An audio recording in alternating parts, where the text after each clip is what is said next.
थी बुढ़िया, बेहद बूढ़ी, पूरे 90 साल की।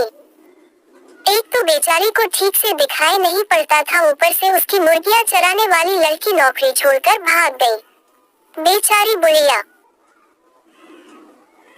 सुबह मुर्गियों को चराने के लिए खोलती तो वे पंख फड़फड़ाती हुई सारी की सारी बुढ़िया के घर की चारदीवारी फांद कर अड़ोस पड़ोस के घरों में भाग जाती और कोको कुरकुर करती हुई सारे मोहल्ले में हल्ला मचाती हुई घूमती। कभी वे पड़ोसियों की सब्जियां खा जाती तो कभी पड़ोसी काट कर उन्हीं की सब्जी बना डालते। दोनों ही हालतों में नुकसान बेचारी बुढ़िया का होता। जिसकी सब्जी बर्बाद होती वह बुढ़िया को भला बुरा कहता और जिसके घर में मुर्गी पकती उससे बुढ़िया की हमेशा की दुश्मनी हो जाती। हार कर बुढ़िया ने सोचा कि बिना नौकर की मुर्गियां पालना उसकी जैसी कमजोर बुढ़िया के बस की बात नहीं। भला वो कहाँ तक डंडा लेकर एक एक मुर्गी हाँकती फिरे। जरा सा काम करने में ही तो उसका दम फूल जाता था।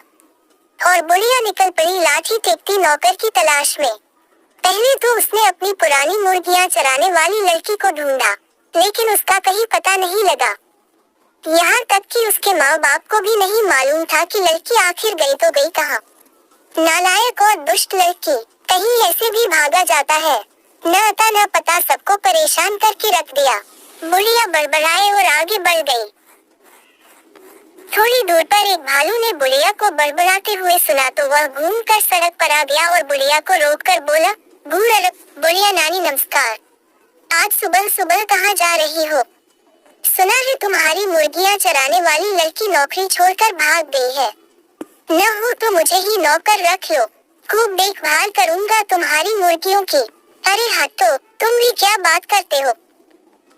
बुढ़िया ने खिसिया कर उत्तर दिया, एक तो मेरे काले मोटे बदसूरत हो मुर्गियां तो तुम्हारी सूरत देखते ही भाग खड़ी होंगी।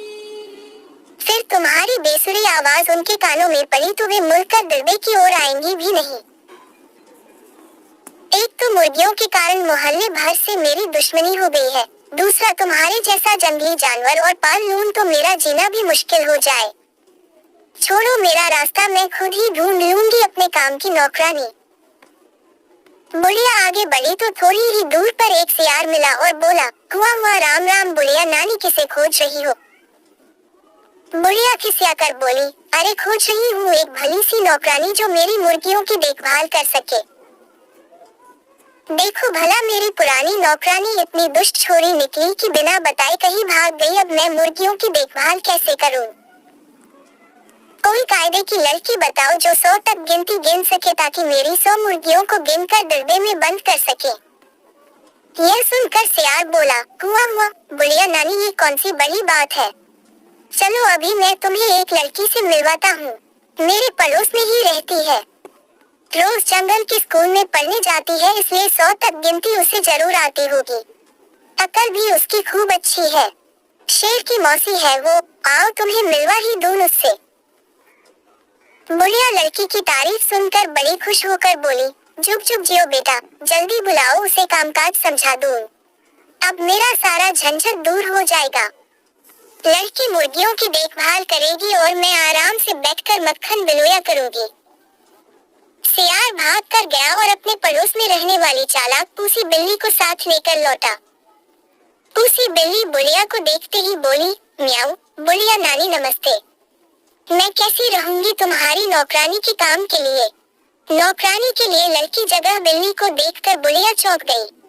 बिगड़ कर बोली, हे भगवान, कहीं जानवर भी घरों में नौकर हुआ करते हैं। तुम्हें तो अपना काम भी सलीके से करना नहीं आता होगा, तुम मेरा काम क्या करोगी? लेकिन पूसी बिल्ली बड़ी चालाक थी।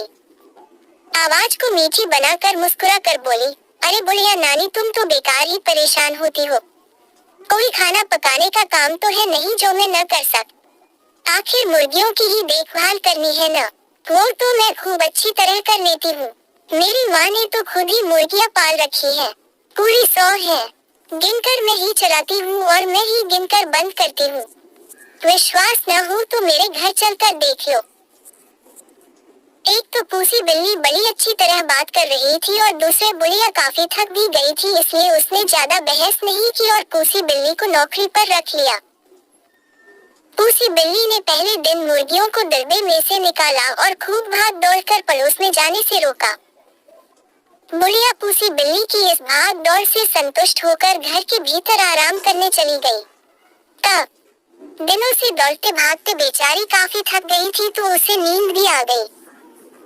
इधर पूसी बिल्ली ने मौका देखकर पहले ही दिन 6 मुर्गियों को मारा और चट कर गई। बुढ़िया जब शाम को जागी तो उसे पूसी की इस हरकत का कुछ भी पता न लगा। एक तो उसे ठीक से दिखाई नहीं देता था और उसे 100 तक गिनती भी नहीं आती थी। फिर भला वह इतनी चालाक पूसी बिल्ली की शरारत कैसे जान पाती। अपनी मीठी मीठी बातों से बुढ़िया को खुश रखती और आराम से मुर्गियां चट करती जाती। पड़ोसियों से अब बुढ़िया की लड़ाई नहीं होती थी क्योंकि मुर्गियां अब उनके अहाते में घुसकर शोरगुल नहीं करती थी। बुढ़िया को पूसी बिल्ली पर इतना विश्वास हो गया कि उसने मुर्गियों के डिब्बे की तरफ जाना छोड़ दिया। धीरे धीरे एक दिन ऐसा आया जब डिब्बे में 20-25 मुर्गियां ही बची। उसी समय बुढ़िया भी टहलती हुई उधर ही आ निकली। इतनी कम मुर्गियां देखकर उसने पूसी बिल्ली से पूछा, क्यों ही पूसी, बाकी मुर्गियों को तूने चरने के लिए कहाँ भेज दिया? पूसी बिल्ली ने झट से बात बनाई, अरे और कहाँ भेजूंगी बुढ़िया नानी, सब पहाड़ के ऊपर चली गई है। मैंने बहुत बुलाया लेकिन वे इतनी शरारती है कि वापस आती ही नहीं। ये शरारती मुर्गियां। बुढ़िया का बड़बड़ाना फिर शुरू हो गया। अभी जाकर देखती हूँ कि ये इतनी ढीठ कैसे हो गई है। पहाड़ के ऊपर खुले में घूम रही है, कहीं कोई शेर या भेड़िया आने गया तो बस। ऊपर पहुंचकर बुढ़िया को मुर्गियां तो नहीं मिली सिर्फ उनकी हड्डियां और पंखों का ढेर। बुढ़िया को समझते देर न लगी कि यह सारी करतूत पूसी बिल्ली की है।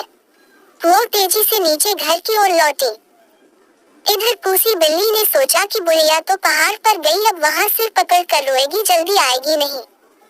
तब तक क्यों न मैं बची बचाई मुर्गियां भी चट कर लूं। यह सोचकर उसने बाकी मुर्गियों को भी मार डाला। अभी वह बैठी उन्हें खा ही रही थी कि बुढ़िया वापस लौट आई। पूसी बिल्ली को मुर्गियां खाते देखकर वह गुस्से से आग बबूला हो गई और उसने पास पड़ी कोयलों की टोकरी उठाकर पूसी के सिर पर दे मारी। पूसी बिल्ली को चोट तो लगी ही, उसका चमकीला सफेद रंग भी काला हो गया।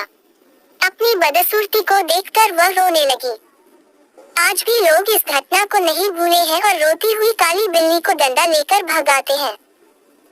चालाकी का उपयोग बुरे कामों में करने वालों को पूसी बिल्ली जैसा फल भोगना पड़ता है।